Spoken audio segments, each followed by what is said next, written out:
I mean, how, maybe not specifically for a pandemic, but you think about situations like this and kind of crisis planning, how does that factor into the retail side of things and what you can do to prepare to handle a situation like that? You have to take something like COVID-19 and really take it as a serious threat. Look at things that you can do to minimize any safety risk. But secondly, how do you maintain the health of the organization economically? It's not a situation that anyone's going to, look at as thriving. But I do think that, within a smaller company, you have to certainly think about what you're going to do to be able to survive as well.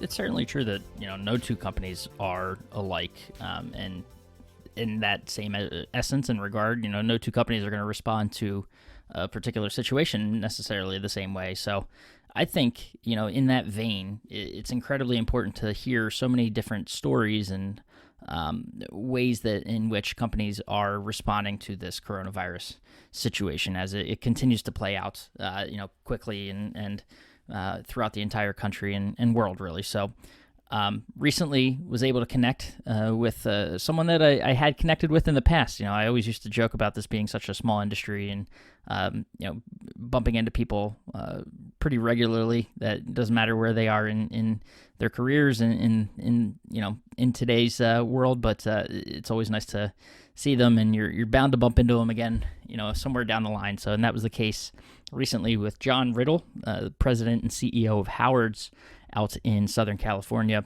a guy that I've connected with in the past. He's had many stops in, his tenure in his career at appliance companies and retail. So bringing it full circle, the both of us able to connect to talk about, what's going on at Howard's. He's entering his second year as president and CEO of the Southern California retailer out there, and had a lot to talk about.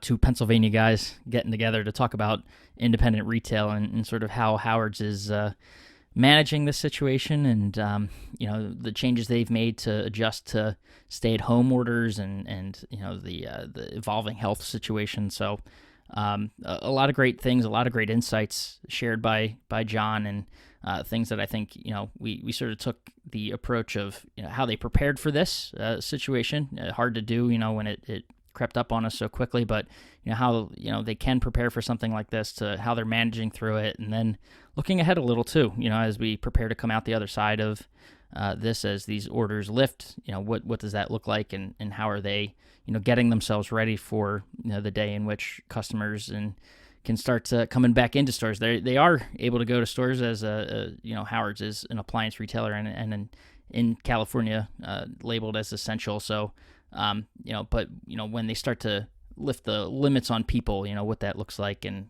how things change, how retail changes. So really just a great conversation, one that I think, there's lots of value in and that I look forward to sharing. So we'll just go ahead and dive into our conversation with John Riddle of Howard's.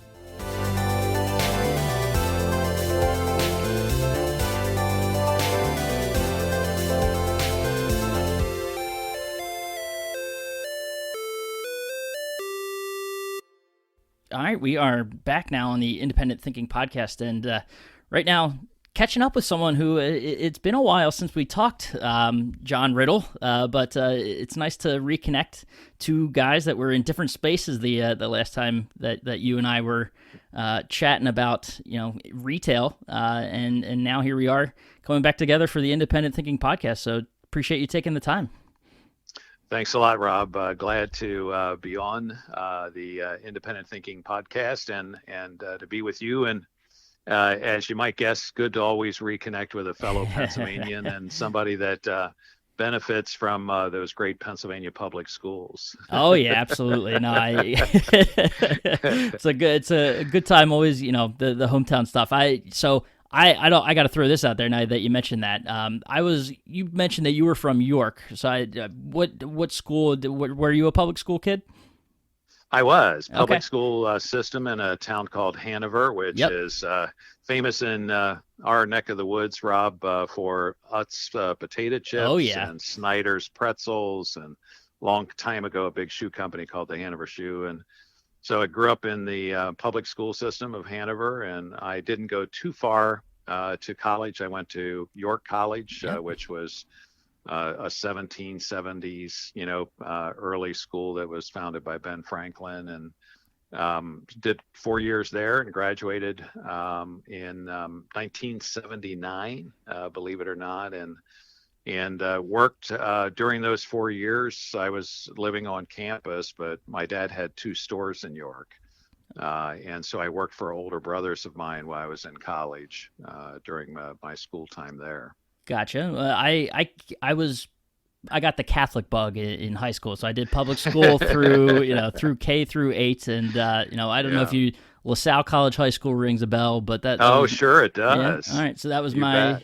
high Yeah. school, and then stuck in PA. Went out to Duquesne and Pittsburgh, so another a Catholic college, but Yeah, great school. Pittsburgh's blessed with three really great schools, and I think it's been one of the factors. Probably Don from Don's Appliance and his team could validate this, but it's been one of the big factors. I think Pittsburgh has stayed a healthy city because of places like Duquesne and Pitt and Carnegie Mellon sort yeah. of keeping that city together. Absolutely. And funny fact that I don't know how many people know this, but those three schools are all on the same road, just about 2 miles apart from Forbes Yeah, that's Avenue right. there in Pittsburgh. So Yeah, that's right. you could drive 2 miles up and down Forbes and hit all three schools, which is pretty cool. You But bet. And all great schools. yeah. So PA, still kicking it.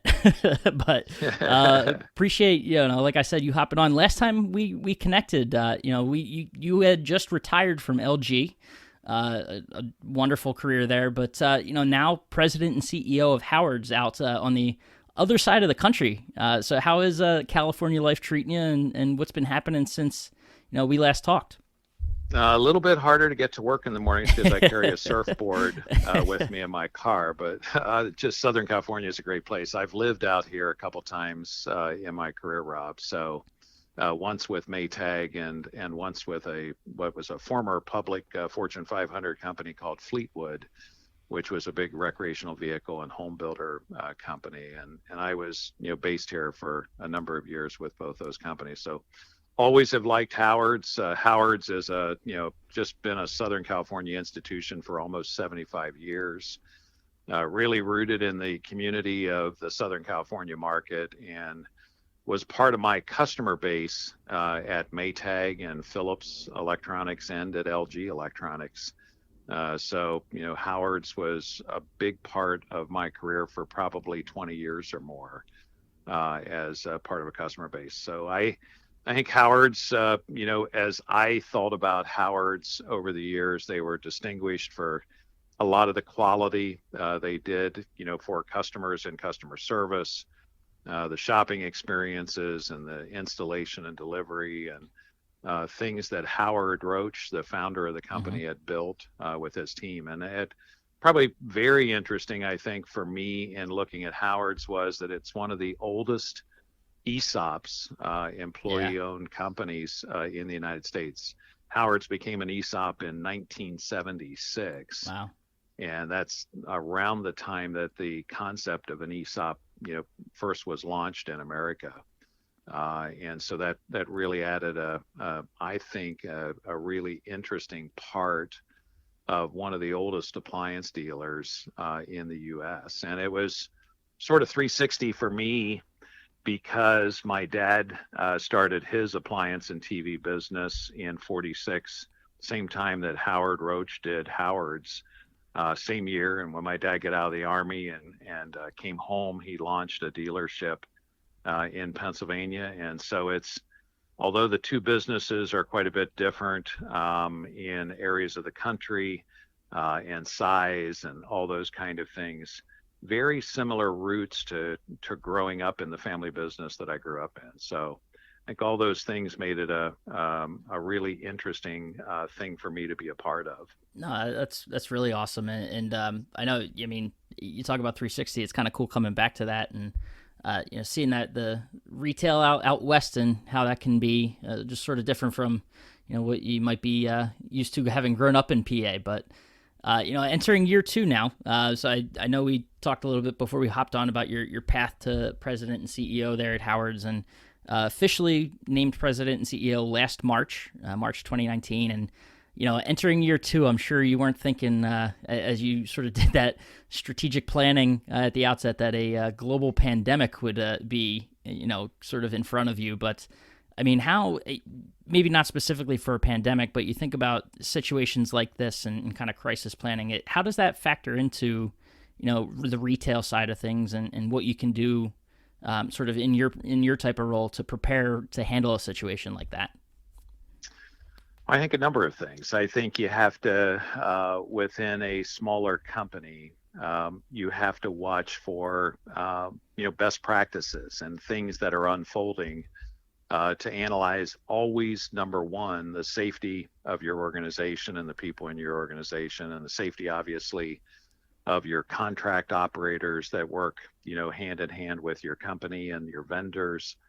And also certainly, Rob, for all the customers that, are supported. I think when I came here, Howard's customer list was around 750,000 households. So when you have that kind of customer base, that's been accumulated over 75 years, you have to take something like COVID-19 and really take it as a serious threat.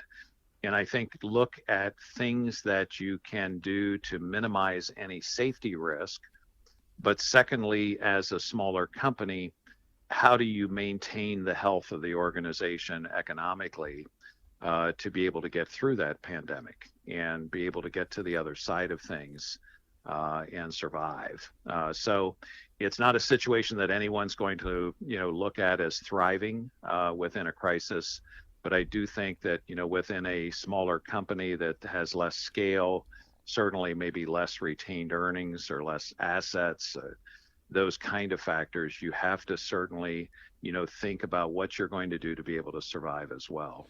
Right. And I know, now kind of honing in and looking specifically at this situation, I know, California, I think, was one of the first states that threw those stay-at-home orders out there and sort of brought a whole new wrinkle to the kind of challenge that retailers were facing, and I know independents in particular.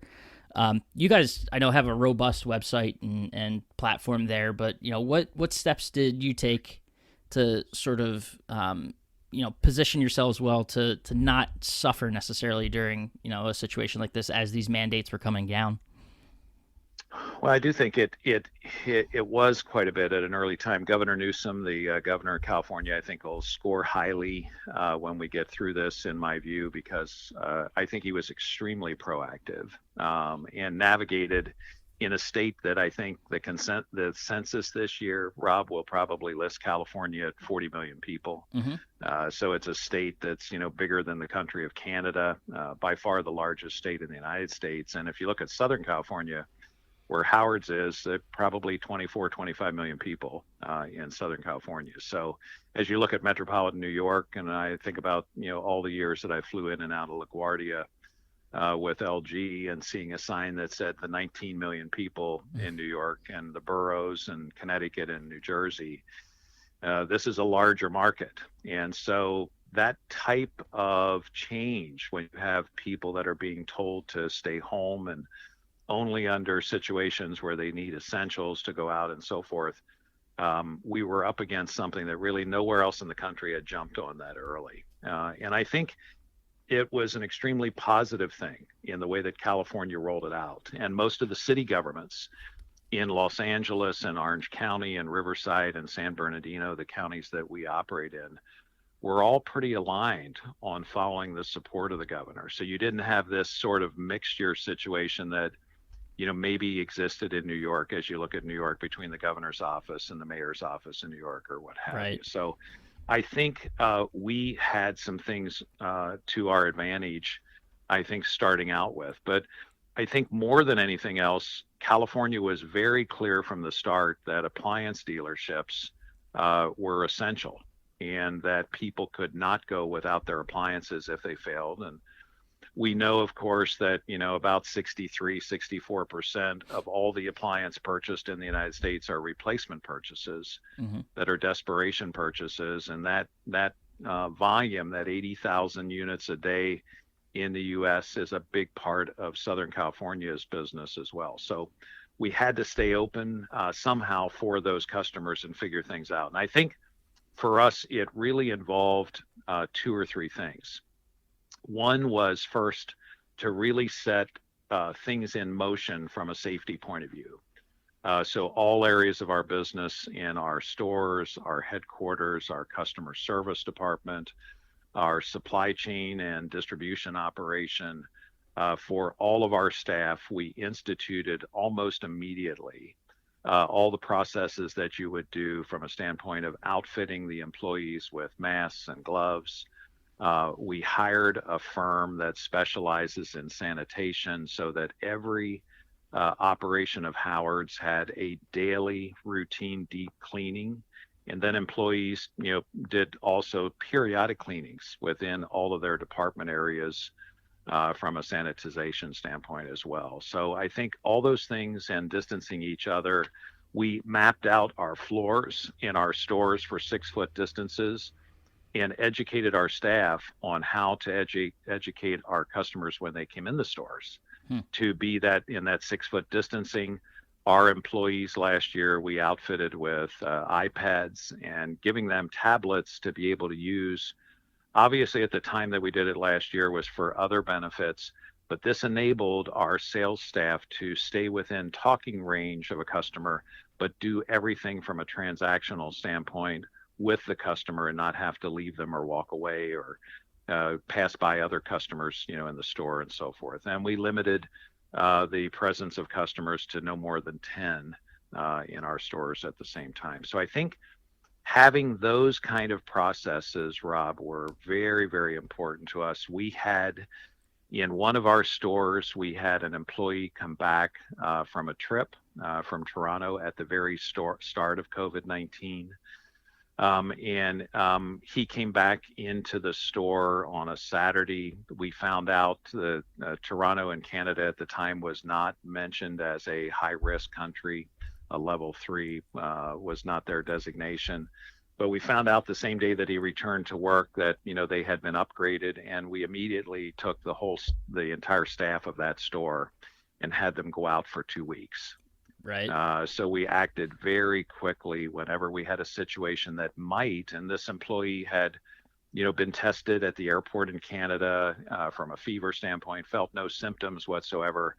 But rather than take any risk, we immediately made that change and we spread staff out and some headquarters staff to cover the store. So we did stay open the whole time, but we had the entire staff stay home for 2 weeks so that, we presented every employee in the company a very high road kind of positioning that under any circumstances that we had, we were going to pay for people to stay home and make sure that we safeguarded our customers and our other staff as well. So I think taking those kind of steps helped us early on, and we've had just we've kept our hours a little bit abbreviated. We're open from 10 until 8 through the week, and then a little bit abbreviated hours on Saturdays and Sundays, but we are open every day.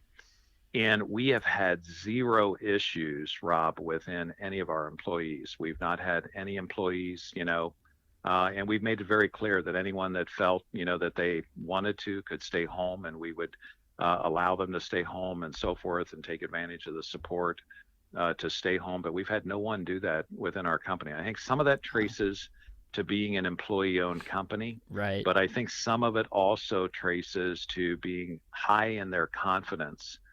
The leadership at Howard's was taking the right steps to make sure that everyone was guarded and so forth. Yeah. We also did something that I think has stayed with us, and that is we added compensation to every team member in the company. Oh, wow. And we also added compensation to our contract operators that help us in the areas of installation in the home, our 3PL delivery provider as well, a company called DSI that you're probably familiar with, and so forth. And so we did this working with our contractors as well, and all the people that are employed by Howard's, to make sure that they knew that we were going to add extra compensation during this difficult time for making sure that they felt very good as best as you can about working during a crisis. And it has just gone off without a hitch for us. And we've had To date, no issues with anyone that we're aware of in the company. We've installed protocols, Rob, with our delivery organization so that every week they have a training meeting of the script that they read when they enter a customer's home, and what they're going to do. They're in masks, they're wearing masks, and they're wearing gloves and so forth. They have sanitization, sprays that they use as well, and cleaning equipment and so forth. And we really buttoned it up to give high confidence, I think, to both our customers and also our staff that we could still perform deliveries. I think one of the things that's interesting in this crisis is many of the, national big box competitors have said, well, we'll do curbside delivery. It's just not going to do very well to do a curbside French door delivery. Right. And just very few customers that you're going to be able to bring a washer or refrigerator or range or something to the curbside and have them be able to somehow manhandle that into the house and do it effectively, and also be able to get rid of the old appliance. Right. So we've continued to operate with that sort of desire to be a neighborhood element in Southern California with our customers. That's awesome, and a lot of what you're kind of alluding to there is sort of something that I was going to ask as kind of a follow up in that the buy-in that you mentioned from employees and getting them all on board with all of these changes, because it's a lot. I mean, for someone who's used to coming to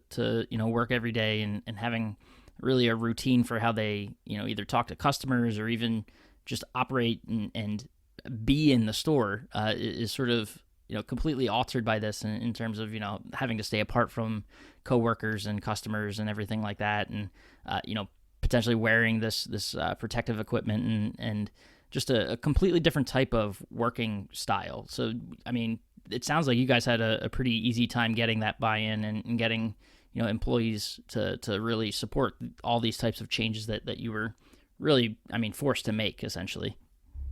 We did, and I think it has a lot to do, Rob, with a couple of things. I think one, the things that I described. I think two, within an ESOP like Howard's, you have a very, very tenured staff in many cases, and so we have a lot of folks that have been here for years and decades with the company. And I think with that, you get a feeling of confidence for the people that are younger in their tenure with the company to sort of look up to them, from a leadership standpoint as well. And I think our team has done a great job in that area. The other part of it is, in my view, is leadership during these kind of crisis times, whether it's in a business or a sports team or the military or whatever the case might be. I just don't feel that you can lead from behind. And so in a headquarters environment here, we ran some flexible kind of work from home capabilities and so forth, and we spread people out. We had, fortunately, extra space in our headquarters, so we took our customer service team and spread them out so they could properly do social distancing and so forth. But there's not a day that I've not been here. And I've taken pains to make sure that, although I'm wearing safety, equipment in a mask and gloves and so forth, I am very visible to the organization. And in a small organization where you have, 200 or less people, you got to be able, in my opinion, to do that, because it's not going to set the right note if you say, hey, we want to, continue to serve our customers and be sort of a landmark in our neighborhoods in Southern California.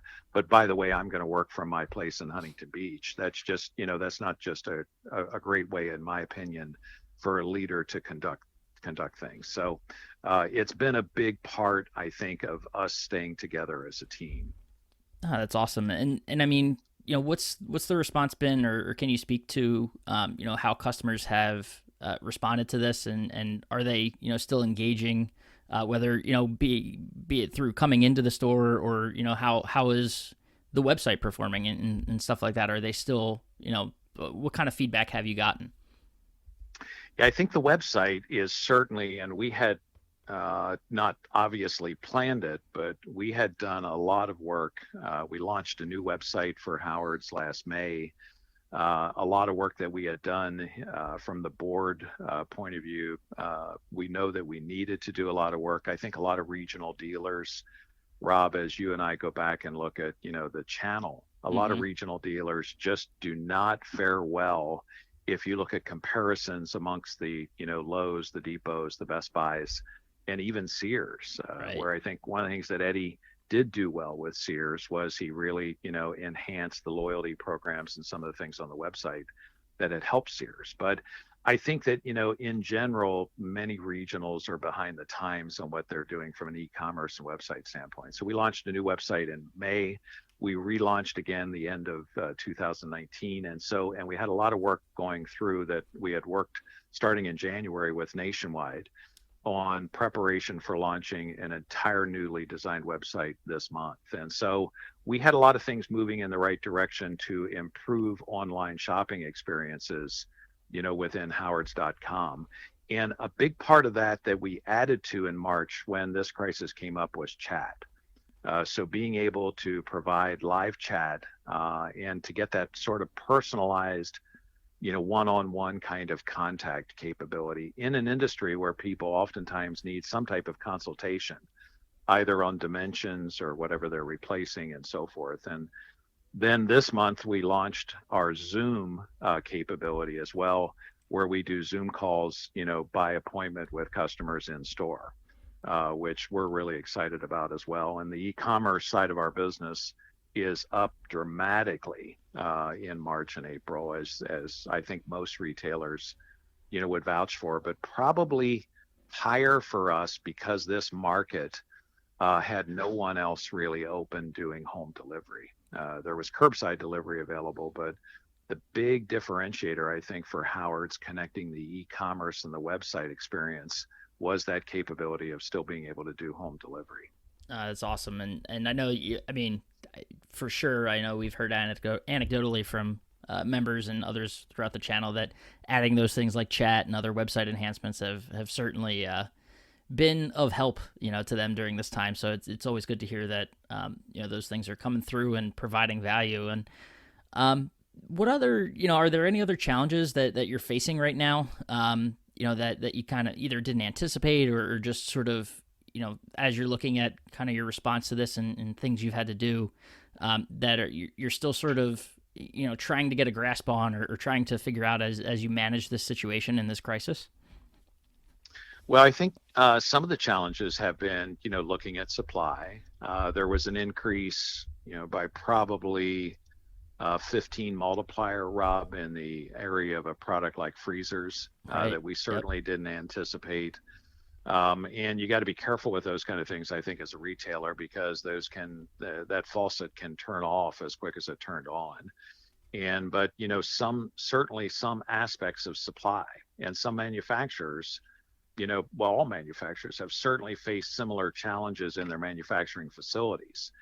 And so we've had some manufacturers have plants that have gone down for a couple weeks, because of a COVID scare or COVID instances within their facilities. And so we've had to watch supply and make sure that we had product on order and could manage that from a standpoint of our supply chain and be able to, see how that's going to, mix out going down the road.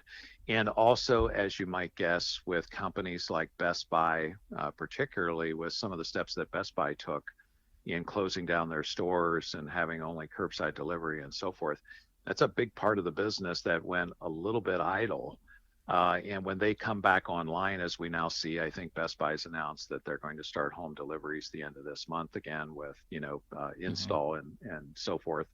And also, I think they're going to look at by market as to opening their stores back up and what have you. So as they come back online, or any other major retailer comes back online, we have to watch as that, could interrupt our Memorial Day or 4th of July inventory or supply as well. I think also other challenges that we had to face early are just with things that you're doing with keeping spirits as high as you can with staff. And the combination of problems, Rob, that they have at home, Right. because all of a sudden you have kids at home, and if you're, obviously if you're a parent or even a grandparent and you have kids with you that aren't normally with you, or they're in school and so forth, how do you manage that, from a standpoint of your work schedule, and how do you deal with that? I think, trying to also look at things like PPP and other elements of the CARES Act and the government support. Hmm. How do you, get set up with your bank to make sure, and Nationwide's done a nice job of supporting information in that area. From what I can see, probably most of the buying groups, have, but I know because I used it with Nationwide, it gave us the capability to be fully educated, as a dealer as to how to get ready for the application process in that Hmm. payroll protection plan. And then local government stuff. We had inspectors coming in some of our locations in Los Angeles County that were a bit more aggressive and maybe not as familiar with what the governor's edict was out of Sacramento as an essential retailer. And so we had to sort of be on our toes pretty quickly to help our store operations team if they had an overzealous, inspector from one of the county governments or Right. local governments as well. So I think those things are things that you wouldn't know until you go through something like this crisis on how to handle it. Right, right, for sure. And I know, kind of looking too now on the other side of it, as you start to see states that are getting ready at, opinions aside, that are getting ready to open up at this point. I mean, I know that that puts a lot of focus now too on the other side of things on how you come out of this. So, I mean, is that something that you guys have thought about yet? What it looks like on the other side of this, or how you sort of get back to, whatever business in this new normal is going to look like? I mean, how do you start to prepare for something like that? Yeah, I think the way that you prepare for it is to look at things in stages. I think that Governor Kemp in Georgia certainly a lot of sort of conversation going around maybe coming back too fast. And I think here in California, my opinion is that Newsom and his staff in Sacramento are going to be, from what they've said, a lot more sort of phased in their approach. So I think for us, looking at store hours and staffing, our marketing budgets, what we're doing from a standpoint of home delivery and installation, and our inventory levels from a forecasting standpoint for Memorial Day and then 4th of July. I think all those things are based on, a sort of phase-in approach of how we're going to look at things. We also are looking at what we do for launching, going back into normal, what we're doing for launching some of the stuff that we've done for new store remodels. We had completed 4 locations of store remodels in Los Angeles market last year. We have a brand new location in Long Beach that's coming online in a place called Marina Pacifica, Hmm. which is a very high end of the Pacific Coast Highway up in the Long Beach area. And obviously working with general contractors and people that may have totally gone out or dark during this period of the crisis, that sort of puts a time crunch on you to try to hit store launch time frames and so forth. So all those areas I think are things that we would be watching pretty closely and planning. The other part of this is we're doing some things in our stores for technology and connectivity for home appliances and consumer electronics. And those areas for us, Rob, have pretty well gone on hold. So, we're looking to get those back on track, but we want to make sure that, as we bring them on track, we're also maintaining things like social distancing Hmm. and so forth, that we're not, doing things with in-store kiosks or live product vignettes that have too many people in a location at a time and we're unable to have safe behaviors. Yeah, it's crazy. I mean, just the way that everyday business is going to be impacted. It's not something, even as you phase it in. It's kind of interesting to sort of hear your take on it. That it's clear that it's going to be this way for a while, just as far as some of these safety measures are concerned. And I mean, maybe some changes permanent in a sense. So it'll be interesting to see sort of how they come together and what retail looks like on the other side of this. So, Mr. John Riddle, I took up a lot of your time, more than I know I planned for, but I appreciate you coming on and chatting with us here and offering some really awesome insights into what business is like and how you have been managing through this. Thank you, Rob, and thanks for everything you're doing for us with the Independent Thinking podcast. I think back to when I was a kid and how much my dad learned and appreciated from the things that came out of the trade area and the buying group channel to be able to help him as an independent business person to be up to speed. And certainly speaking for our channel, we appreciate very much everything that you and your team are doing on these kind of measures to help share best practices and so forth. No, we appreciate it, and hey, I'm just happy we got to reconnect, as part of Nationwide and Howard's here. So this is a lot of fun and something I hope we get to do again in the not too distant future. Maybe under different circumstances with no pandemic happening, but yeah, come visit us in Southern California during the winter time if you can, Rob. I will take you up on that for sure. Okay, that was awesome. Thank you.